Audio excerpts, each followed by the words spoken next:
The federal government is deploying actionable parameters to boost customs operational efficiency and optimize resources through the utilization of data analytics.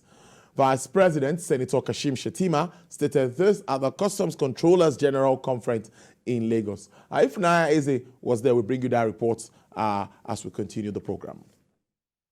In the current era where global trade is key to economic growth, the imperative role of efficient customs operations cannot be overstated. Excellency, the Vice President. Vice President Shettima represented the President at the 2023 Customs Controller General's Conference. The Governor of Lagos State, the Ooni of Ife, and other top government officials and dignitaries were in attendance.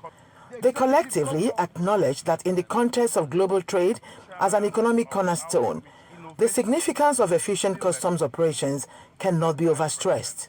Our current governance landscape demands a transformative intervention, and the solution is what has brought us here together today.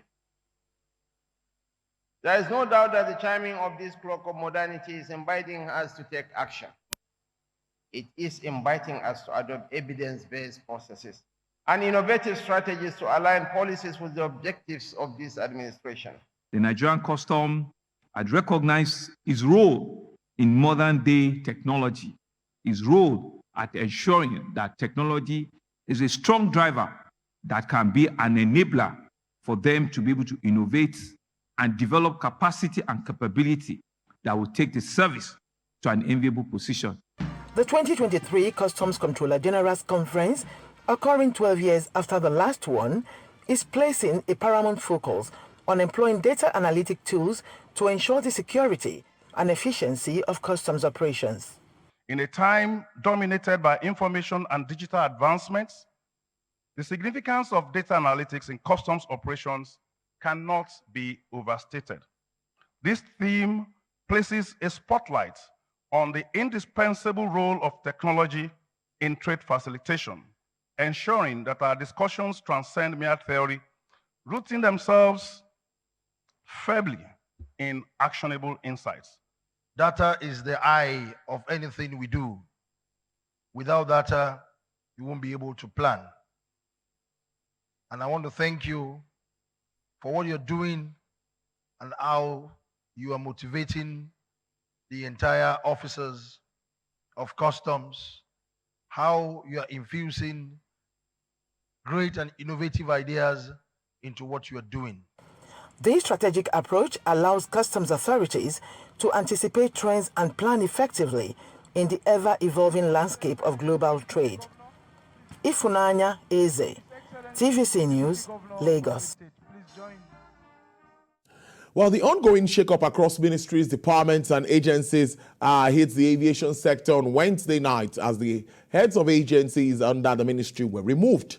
Well, their removal saw their immediate replacements and new appointees who are now to contribute their quota towards bringing about the much-needed change in the industry. Lara Folayo has the report. Heads of agencies under the Ministry of Aviation discovered at the close of work on Wednesday that they had been relieved of their duties.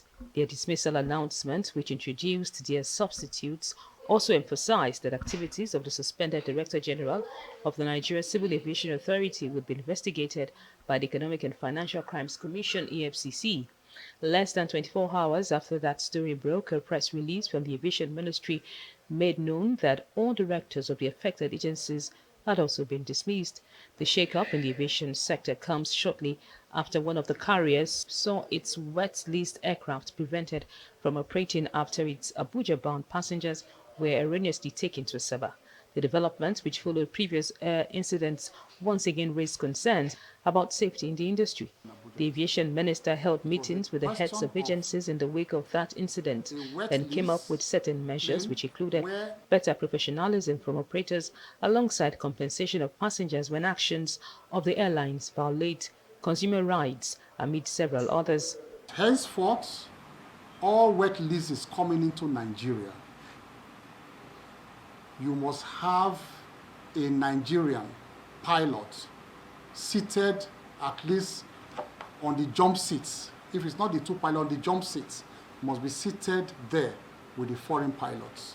The Nigerian aviation sector has had its fair share of challenges over time, with players grappling with forex unavailability, Jet A1 scarcity at a point which pushed up ticket prices to an all-time high. International airlines also had their funds trapped. Infrastructure limitations, regulatory issues, as well as financing are additional setbacks that have continually plagued the industry and are yet to be effectively tackled. The aviation minister hit the ground running upon resumption as he engaged in facility tours of the major airports to see areas of concern, while pledging to bring about the desired change. I have told them that my mentality to some of these things is that, for example, most of those lifts that are obsolete, instead of fixing them, every 2 months they will bring a bill to fix them, and by the time you fix 3 times, you're already almost buying a new one. I told them, get rid of them. Let us buy high quality lifts. I don't want to promote any brand here.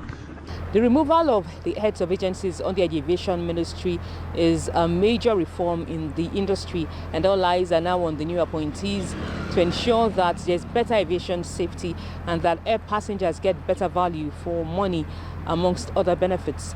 Lara Folayan, TVC News, Abuja.